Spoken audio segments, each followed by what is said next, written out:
Tengo que aceptar las dos, ¿cierto?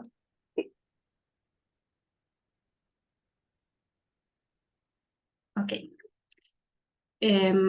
Hola, buenas tardes, bienvenidas y bienvenidos a Diálogos por la Energía Ciudadana, Política y Regulación, espacio dedicado al análisis de políticas públicas junto a agentes reguladores y expertos en generación distribuida, tanto de Chile como en el extranjero.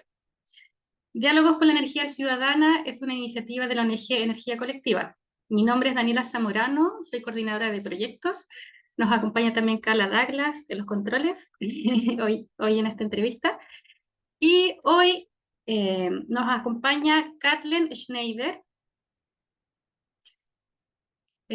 Kathleen es ingeniera civil de la Universidad Federal de Santa Catarina.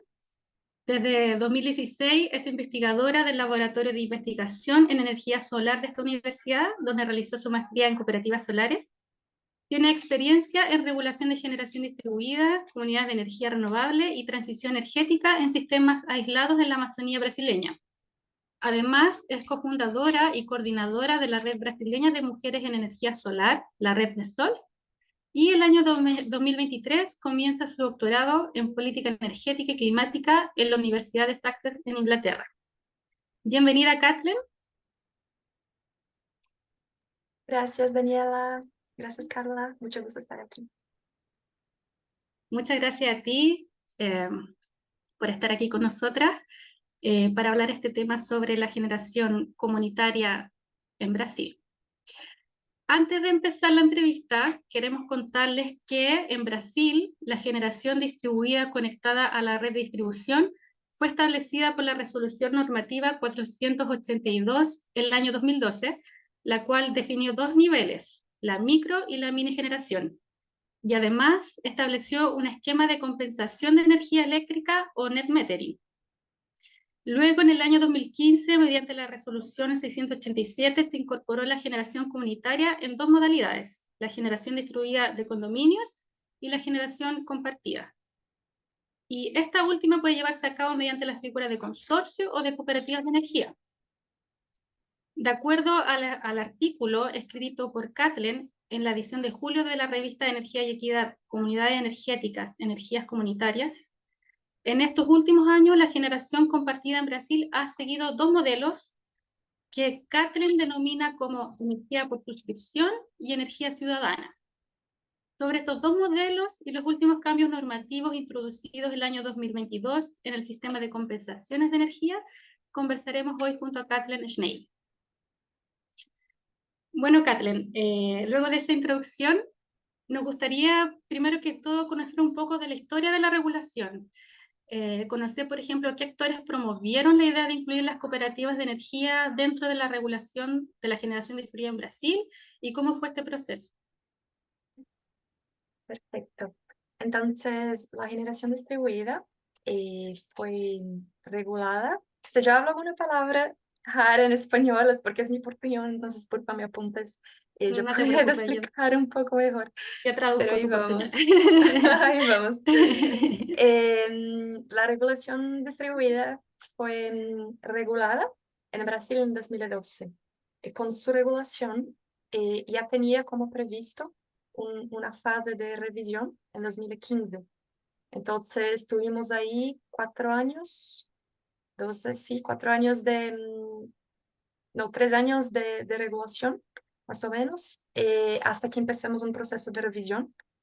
En este proceso de revisión que empezaron a discutir la posibilidad de incluir la generación compartida, porque en la primera versión de la regulación no tenía este modelo. Los actores que estuvieron más involucrados en eso, tuvimos actores de la sociedad civil, como que tuvimos procesos de escuchar a la sociedad civil con sugerencias de qué cambiar, qué podría mejorar en la regulación. Y ahí los actores que estuvieron más involucrados en la sugerencia de incluir la generación compartida por cooperativas y consorcios en este momento fue la Organización de las Cooperativas Brasileñas, la OCB, y también la DGRV, la Confederación de las Cooperativas de Alemania.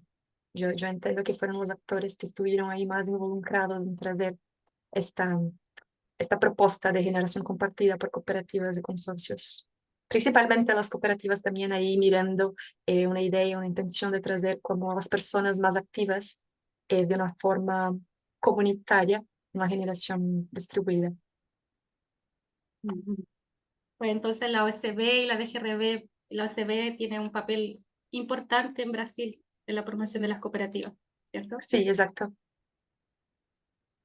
Ahora más específicamente, respecto a la normativa, eh, nos gustaría entender esta diferencia, esta clasificación que haces tú de estos modelos de suscripción y de modelo de energía ciudadana, que nos puedas explicar en qué consisten según tu definición y cuáles crees tú que son las principales ventajas y desventajas de cada uno. Ok, perfecto. Entonces, para reforzar esta nomenclatura, es una nomenclatura mía, no es una nomenclatura oficial, es una observación que yo tengo del contexto, como la generación compartida se desarrolló acá en Brasil. Entonces, un pasito atrás, en la generación distribuida tenemos 4 modalidades posibles. La generación local, donde las personas pueden generar energía en su propia casa, como en el punto donde se genera, recibe los créditos de energía en la misma unidad consumidora y generadora que decimos. Tenemos la generación remota, donde se puede generar en un punto, recibir los créditos en otra unidad de consumidora, desde que están en la misma distribuidora, la misma zona de la misma distribuidora, ¿no? Y también en el mismo nombre de la misma persona, de la misma empresa, estas unidades generadora y consumidora. Tenemos la generación compartida, que se puede ser hecha por consorcios y cooperativas, y ahora con el cambio de la ley, también por sociedades, asociaciones civiles, edificios voluntarios o edilicios, no sé si así que se llaman en español, pero entonces hay esas formas jurídicas de cómo organizar la generación compartida. Y entonces eso se tornó posible, la generación compartida desde 2016, con el cambio, con este proceso de revisión que tuvimos en 2015. Y ahí se tornó posible entonces este modelo de generación compartida, en este momento solo por consorcios y cooperativas. Y la generación distribuida en Brasil empezó a crecer mucho ahí en 2017, desde 8 principalmente, como desde 9, creció mucho, pero principalmente en la generación local y también la generación remota. Tenemos también algunos ejemplos, algunos de generación compartida, y ahí que yo observo que en muchos de esos modelos se ve modelos de generación por suscripción, es por energía ciudadana. Eh, yo llamo de energía por suscripción porque así que están llamando este modelo acá en Brasil, energía por asignatura y haciendo la transcripción, no, como la traducción, es Ujú. como suscripción en español.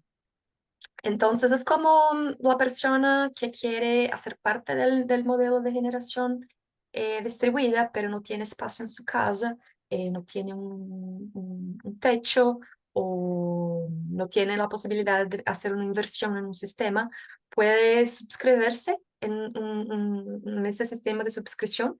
Y muchas veces, de hecho, en un aplicativo digital, se inscribe y puede recibir los créditos de energía en su factura hasta como 10 a 20% de descuento, así que logran tener como de descuento en su factura.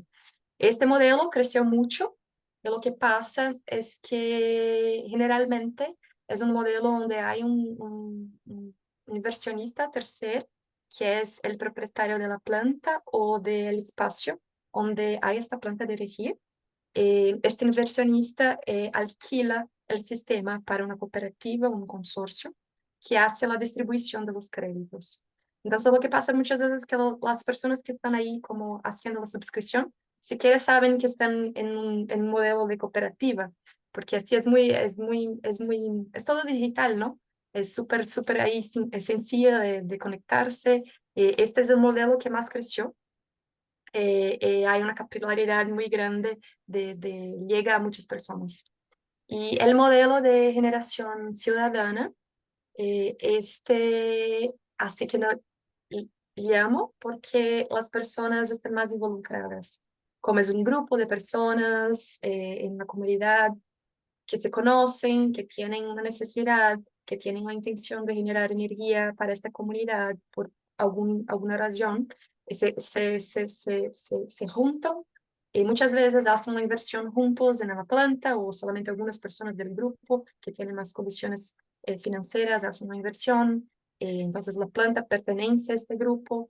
El espacio donde esta planta está también pertenece al grupo. Entonces ahí hacen toda la gestión de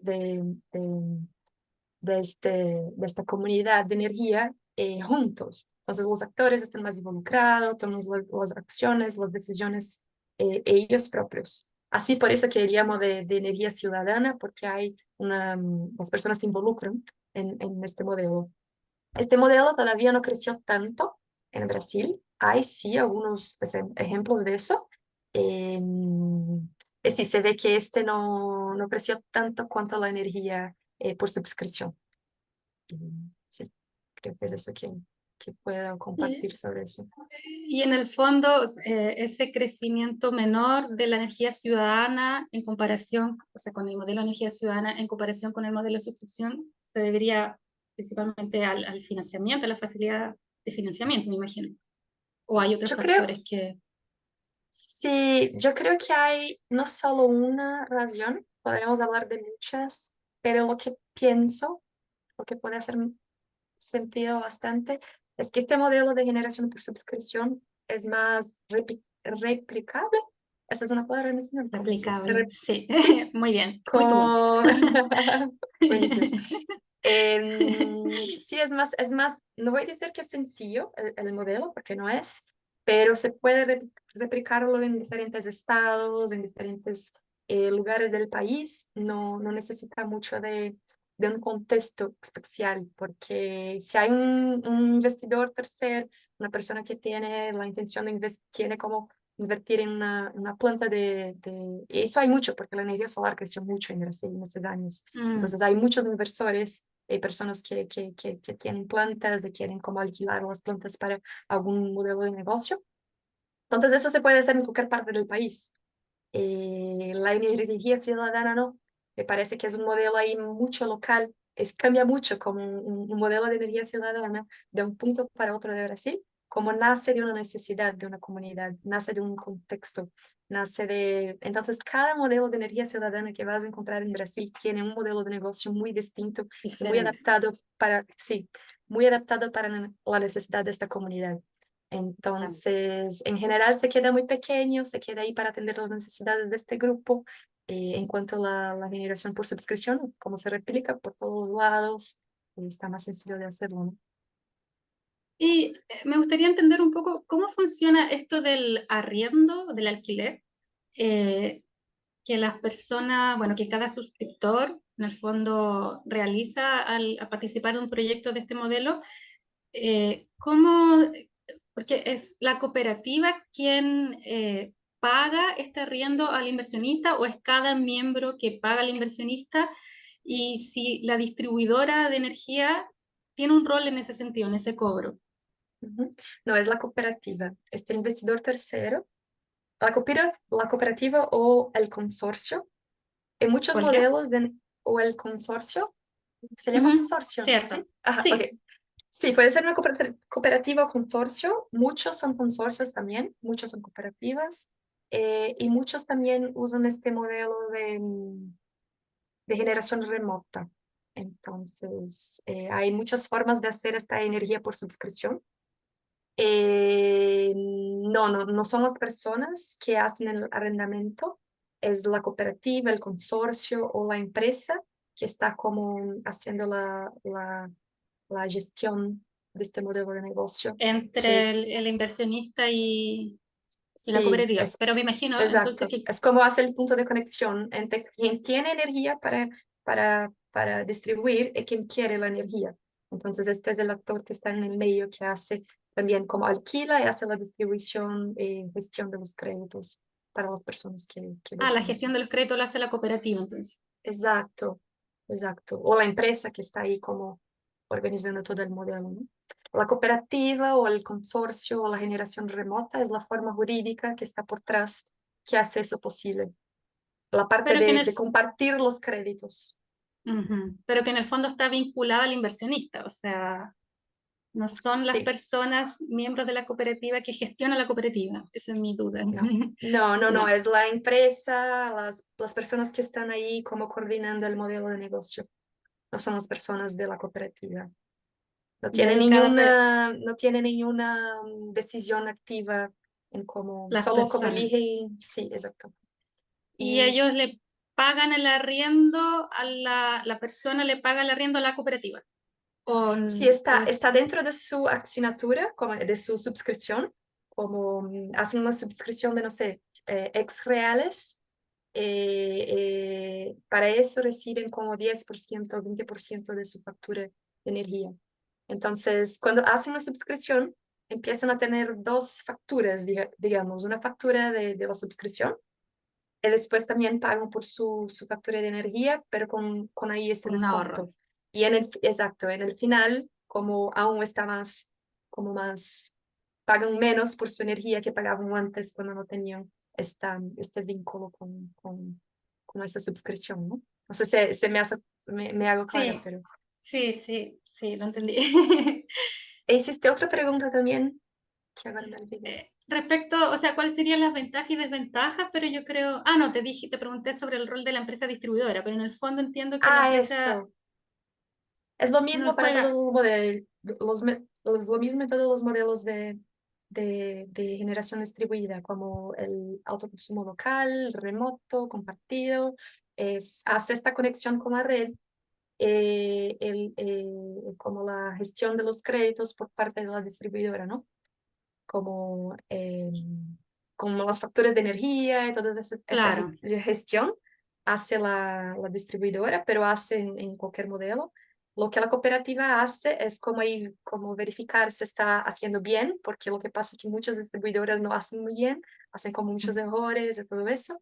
Entonces la cooperativa hace todo, la cooperativa, consorcio, que sea, hace todo esta verificación, si está todo como ocurriendo bien y todo eso.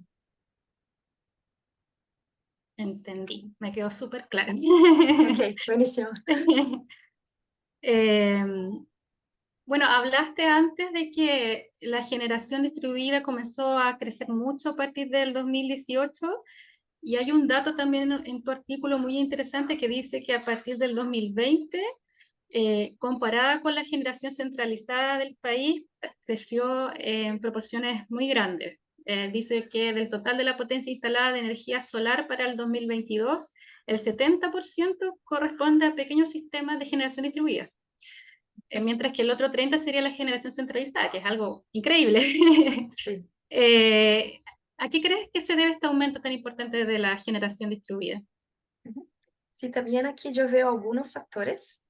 Mi coordinador de investigación aquí de Brasil dice muchas veces que hoy si una persona no tiene energía solar en su casa o no está vinculado a un sistema de energía solar, está perdiendo plata, porque el sistema se quedó tan como el costo bajó tanto, el payback de los sistemas está tan bajo en este modelo de generación distribuida que tuvimos, que, por ejemplo, un sistema de energía solar tiene una vida útil de como 25 a 30 años, ¿cierto? Una Ujú. persona que hace una inversión en un sistema para su casa tenía un payback de como 5 o 6 años. Entonces tienes todos los otros 20, 25 años para usar el sistema ahorrando plata. Entonces, lo que veo, Brasil tiene un potencial de energía solar muy grande. Los costos de energía solar bajaron mucho ahí por 2017, 2018. Entonces, empezó a quedar un poco más accesible para algunas personas, no todas las personas del país. Eh, pero aún sí se tornó más accesible. Y también la generación distribuida ahí en estos años empezó a quedar más conocida porque hasta ahí las personas no sabían, siquiera tenían, como pensaban que la energía solar no funcionaba bien, que aún era una tecnología del futuro, y todo eso. Pero ahí poco a poco las personas quedaron, como empezaron a conocer más, a tener más informaciones sobre estos modelos de generación distribuida. conocer más la tecnología. Y también el mercado empezó a crecer mucho. Empezaron a tener más fornecedores y ahí el mercado creció mucho y tener muchas ofertas, ¿no? De empresas haciendo instalaciones y todo eso. Entonces, yo creo que esto es un poco del escenario que pasó. Y así la generación distribuida fue, creció muchísimo, muchísimo más que la centralizada. ¿Y tú sabes si ese crecimiento habrá tenido algún impacto a nivel de las líneas de distribución? O sea, que haya habido problemas, por ejemplo, de conexión, que haya habido así en ciertos puntos de conexión como una demanda, Capacidad. claro, que haya tenido algún, digamos, generado algún problema o digamos que la normativa haya tenido que repensarse producto de eso o eso no sucedió. Hasta que yo sepa, pero yo no conozco muy bien este detalle, entonces tal vez otras personas puedan traer otras perspectivas de eso, ¿no? Pero hasta que yo sepa, no tenemos casos así de un gran impacto en la red por este motivo de la generación distribuida. Lo que yo entiendo es que en muchos puntos la red no estaba como preparada para recibir esta conexión. Entonces, Ujú. en algunos puntos, la red, la distribuidora tuvo que cambiar un poco la infraestructura para recibir la generación como que estaba siendo inyectada. Entonces, eso se pasó en algunos puntos, pero no que causó un impacto negativo para, para, para otros espacios, pero ahí podemos investigar un poquito más que tal vez hay otras perspectivas. Es que Brasil es tan grande, depende mucho de cada punto, si es una zona como urbana, es un contexto, si es una zona rural, es otro contexto, ¿no? Entonces, Ujú. hasta que yo sepa, no tanto. Y dijiste que ese payback, ese retorno de 5 años, creo que dijiste, 5 o 7 años, hablaste como del pasado, ¿no? Antes. ¿Ya no es lo mismo? Y aquí ya voy a la pregunta que tiene que ver con la ley del año 2022, la ley 14.300, que entendemos que produjo algunos cambios en el esquema de compensación de crédito. Entonces quería preguntarte si tiene que ver con eso y si ya nos puedes comentar un poco más qué fue lo que sucedió. Sí, exacto, tiene 100% a ver con eso. Es que antes tuvimos, como con la regulación de 2012 y 2016, em, la compensación de los créditos era como uno para uno. Si tienes un sistema de generación de energía solar, por ejemplo, yo hablo mucho de la energía solar, solo un paréntesis, la generación distribuida puede ser de solar, eólica, biomasa, biogás, como cualquier fuente renovable, pero la solar fue la que más creció, como 99% de la generación distribuida es de solar, justamente por eso, porque se tornó muy accesible para las personas, ¿no? Em, entonces, antes, si tenías un sistema de energía solar en su casa, injetas, como pones en la red, 1 kWh en la red, recibes 1 kWh de crédito. Lo que pasó con Ujú, los cambios de la ley es que ahora los sistemas que empiezan a conectarse en la red no es más uno para uno, es uno para un porcentaje. Entonces, como depende mucho de qué parte del país estás, pero es como injetas 1 kW y vas a recibir como 80% de eso. O depende, ahí depende de los contextos, pero por eso que cambia también el payback, porque va a tardar un poquito más, pero aún se ujú. hace económicamente viable, pero solo tarda un poquito más do que cuando era uno para uno, ¿no? Eso se me hace Claro, me me hago imagino, clara, pero este fue el principal cambio. sí, me imagino que sobre todo para la generación compartida, que en el fondo quienes participan de la generación compartida solo reciben los beneficios de la energía solar, de la energía que se inyecta a la red, a diferencia de quien tiene un sistema instalado en su casa que ahorra por la energía que deja de consumir de la red.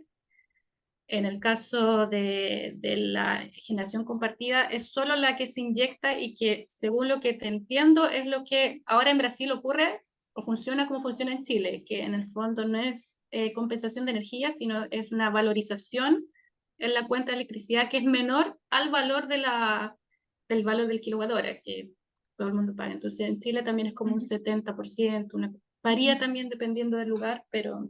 Y eso hace que el retorno, sobre todo en los sistemas comunitarios, sea mucho más largo, en un Exacto, periodo de tiempo mucho mayor. exacto. Depende del modelo para modelo. Yo no veo que se tornen viables los modelos, pero sí, se torna como más largo el retorno financiero de algunos modelos, sí. Todavía no tienen como datos de cuánto impactará, por ejemplo, cuánto es el retorno hoy en día de un proyecto comunitario, o todavía no lo tienen. Sí, hay unos estudios, pero yo no tengo los números para decirte, pero yo escuché una vez una presentación de un modelo, pero a través de ahí cambia mucho si es un modelo de generación por suscripción o si es un modelo como por energía ciudadana. Cambia muchísimo cómo está, cómo estructurado este modelo, la viabilidad, el tiempo y todo eso.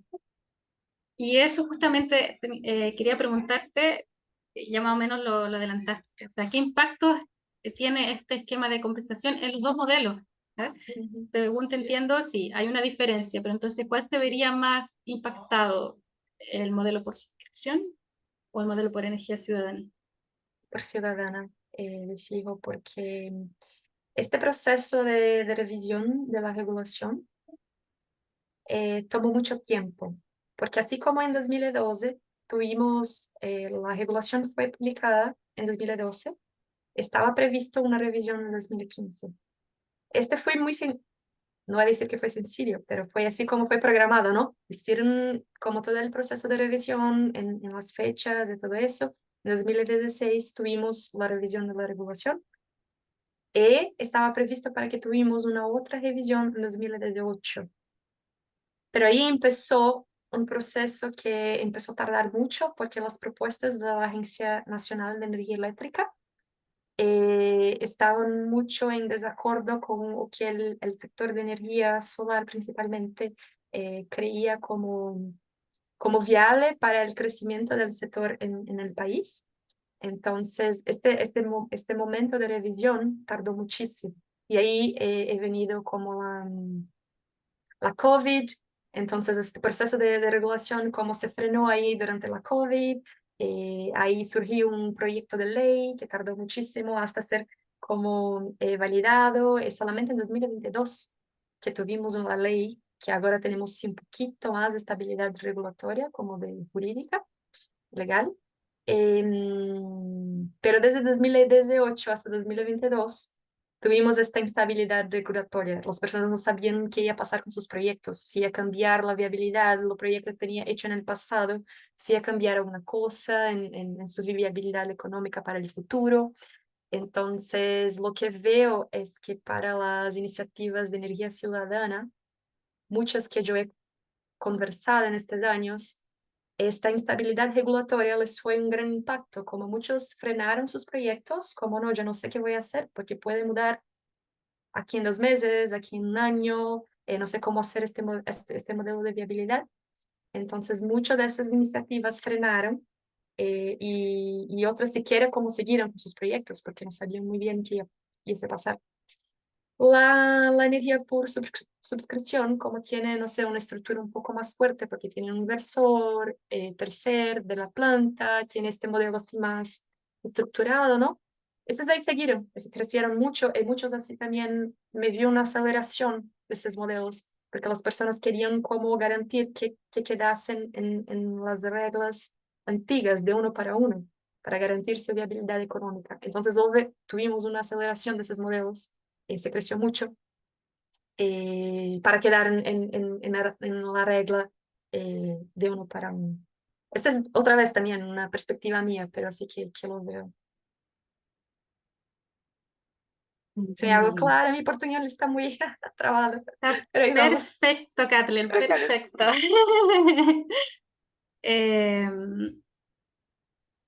Creo que lo otro ya más o menos, tenía otras preguntas, pero ya más o menos creo que las has respondido. Tengo una más específica que tiene que ver con tu participación en la red MESOL, Ujú. que es la red brasilera de mujeres en la energía solar. ¿Cómo ves la participación de las mujeres específicamente en proyectos ciudadanos de generación de energía en Brasil? ¿Hay información sobre eso? ¿Hay datos?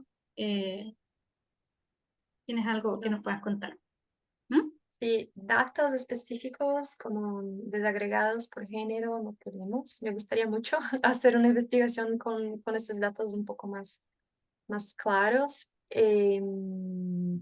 Pero desde mi observación, porque en mi trabajo he entrevistado muchas cooperativas de energía, esas que yo llamo de ciudadana, también las por suscripción. Y yo, de más de 20 que yo he entrevistado, yo me acuerdo de solo una, tener una mujer involucrada en la organización como directamente del proyecto. Esto era un proyecto de energía ciudadana. Yo veo que las mujeres se involucran un poco más en las iniciativas de energía ciudadana, a depender de la comunidad que estamos hablando. Si es una comunidad que ya tiene mujeres involucradas de una forma más así de lideranza en esos lugares, ahí se ve más mujeres como involucradas. Los modelos de energía ciudadana, yo no conozco mucho mujeres que están liderando esos proyectos. En general son hombres. Entonces, en la lideranza de esos proyectos, casi que no conozco mujeres en este rol. Entonces tenemos ahí, bueno, un desafío importante, tal vez se sigue visualizando esta brecha de género que existe también en el modelo de energía convencional. Nos parecía interesante preguntar sobre esto porque hemos visto casos de otros países, bueno, europeos inclusive, donde también se visualiza mismo en el sector cooperativo. Entonces, hay un desafío importante ahí de impulsar la participación femenina Exacto, en estos modelos, ¿cierto? Qué exacto. bueno estar entre mujeres en esta entrevista. Exacto, exactamente. Yo Bueno, veo muchas Kathleen, mujeres involucradas en la investigación de este tema, como en el apoyo, como para fomentar estos modelos. en la Así como, promoción, exacto, exacto. sí, eso es muy bueno. Bueno, Kathleen, estamos llegando al final de la entrevista. Quería darte las gracias por compartir con nosotros todo tu conocimiento respecto a estos modelos. Y bueno, y contarles que específicamente nos interesaba conocer estos dos modelos que tú denominas como de suscripción y de energía ciudadana, porque bajo la normativa chilena actual de la generación distribuida, específicamente este modelo de suscripción no es posible llevarlo a cabo debido a un requisito que existe en el reglamento de generación distribuida de la propiedad conjunta. La generación comunitaria en este nivel se llama generación distribuida de propiedad conjunta, que obliga a los miembros del grupo a acreditar la propiedad del sistema de generación. Entonces es imposible hacer modelos como este tipo de suscripción. Y nos interesaba conocer tu análisis de cuáles son las ventajas y desventajas, entendiendo que estos modelos de suscripción de alguna manera carecen de ese tejido social, entonces, o de esa participación más activa, que es lo que buscamos, ¿cierto? Cuando queremos potenciar la generación distribuida, la generación comunitaria. Entonces, para nosotros es importante conocerlo, puesto que esto nos sirve de experiencia, de antecedentes, de ver cómo, si es que en Chile queremos impulsar de que estas restricciones desaparezcan, bueno, lo hagamos tal vez desde otra perspectiva, sepamos cómo incluir mecanismos que de alguna forma potencien la participación de la comunidad o de las personas de una forma activa, que estén más conscientes de los beneficios, que no sea simplemente hacer un clic. Entonces, esa un análisis que vamos a compartir con el Grupo de Acción por la Energía Ciudadana a partir de esta entrevista que te hemos realizado. Así que muchísimas gracias. Nos vas a tener mucho de insumo para la discusión.